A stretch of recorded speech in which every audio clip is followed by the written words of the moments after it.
If you're looking for a brand new scary movie to fill your Halloween senses for 2021, then I think that this movie might be some interest of you. So if you're really interested to check it out, then let's get to the review.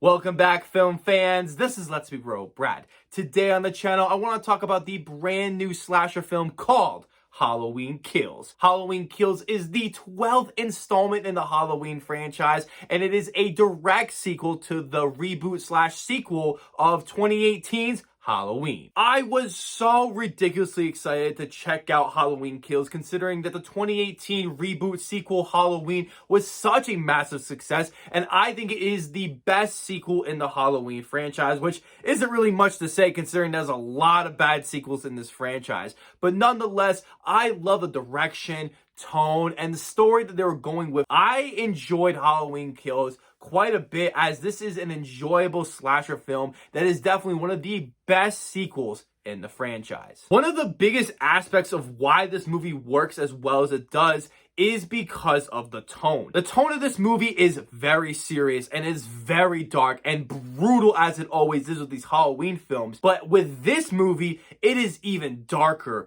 way more violent, and super ridiculously bloody that I was so shocked that this wasn't the unrated version of this movie. What I also think this movie is able to do well is Michael Myers. Michael Myers is considered one of the best slashers in cinema history, and the filmmakers made Michael Myers truly scary in this movie, just slashing up people in the worst diabolical ways. And even the look and feel to Michael Myers feels exactly why we love this character so much, as I love the brand new mask in this movie. So let's just dive right to my positives here, and let's start with the performances. The performances in this movie are quite solid, especially from its leads, as I think the leads of Jamie Lee Curtis, Judy Greer, and Andi Matichak all did a great job in this movie, as they were the best standouts of the last movie. I thought that the chemistry they all had together was really rock solid, and they do a really great job of being able to be frightened, but also being able to kick some ass and ready to take out Michael Myers. The next positive I have with this movie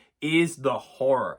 The horror in this movie is definitely an upgrade from the last movie, which I found the horror in that movie to be pretty good, and at sometimes very scary with some good jump scares and a ton of violence. But this movie went fucking bananas with just so much blood, violence, and just feeling so over the top, and I loved it so much. The kills in this movie are very creative, they're quite shocking, and you do feel the impact of this violence on these characters. The horror in this film is exactly what I would want from a modern day slasher film, as it does feel genuinely scary and frightening and very intense. Another positive I have with this movie is the music. John Carpenter, along with his son Cody Carpenter and David A. Davies, all did the music for this film, and it is great. Just like the last film, they were able to remix the original version, as it still plays in this movie along with some of the other iconic themes of the Halloween soundtrack. I also found the directing and cinematography to be quite competent in this movie. Now, let's dive into my many negatives I do have with this movie, and we're going to start with the big one, which is the screenplay. The screenplay as a whole is quite a mess, and I don't even know where to start from here, so I guess we'll just start with the characters, because there are too many characters in this movie. We have our main three girls that we got from the last movie, but then there are a bunch of other characters that are introduced into this movie that I would probably consider spoilers, because I don't know if it shows it in the trailer or not. But having these characters was interesting, but there are times where there's too many subplots that come from this that the movie just feels like a mess, and you don't really know who to focus on. Another negative I have with the screenplay is the middle of the film. There's a big section in the middle of the film that is quite uninteresting, where many of the dumb subplots that I didn't care about are in full effect in this movie, and I think the movie is trying to convince you that you should care about these subplots, but Michael Myers is not in it at all, which I'm totally cool with. But if you're gonna have these dumb subplots with bad dialogue and just having bad development with these subplots, then why in the hell should I care? And my last negative with this movie is something that I think a lot of fans are gonna be quite disappointed with and could be a shocker, and and that is that the third act of this movie is very disappointing. I thought that this movie set itself up so good to this